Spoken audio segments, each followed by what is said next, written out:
Mother's Day is great. Mother's Day is when they, burn my toast and jump on me in bed, and I love it. It makes my heart melt.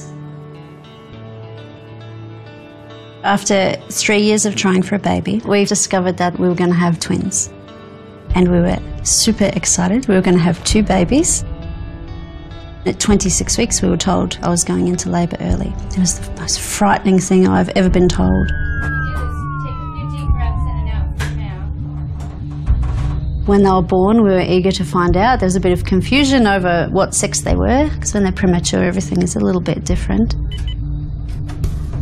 First they called out it was 2 boys, then they called out it was a boy and a girl, and then we noticed the dynamic in the room was quite strained.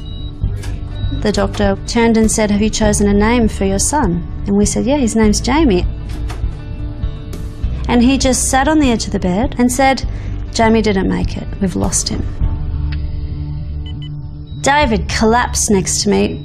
I just grabbed the baby from the doctor and unwrapped him, and I ordered David to get his clothes off and get into bed with me because I wanted as much body heat around this baby as possible because he was cold and I wanted him to be warm and alive.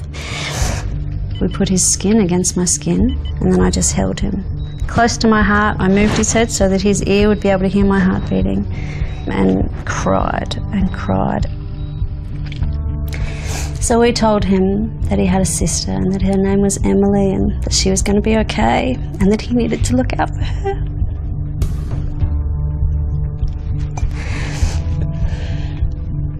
And that we had big plans for him, for his life. We made a lot of promises, which we're happy to keep. And we described all of his extended family to him. So we're bawling our eyes out and holding him. And then he started to move. And we thought, what? What's happening? And so we rang for the midwives to come back. We said, "Look, he's moving, he's breathing." And they said, "He's dying, you need to say goodbye." And we never let go of him. His skin was against mine for the entire time. And then he opened his eyes.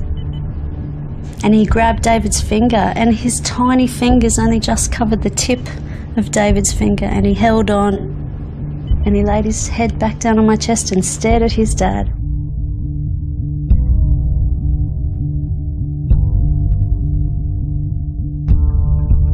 It was the most astounding and amazing thing that had ever happened.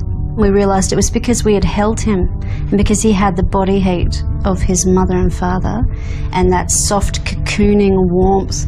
That's what had brought him back and had given him the time that he needed to live.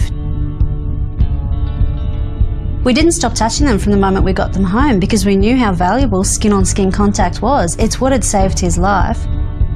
Sometimes when I hug them, I think I'm hugging them a bit too tight because I know how close I came to not having children. The twins are 5 in March. Our lucky little 3rd baby, Charlie, will be 4 in April.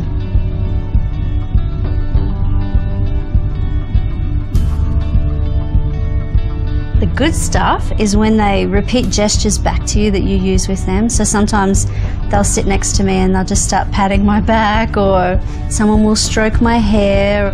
And I'm just thinking, this is bliss, I'm so lucky.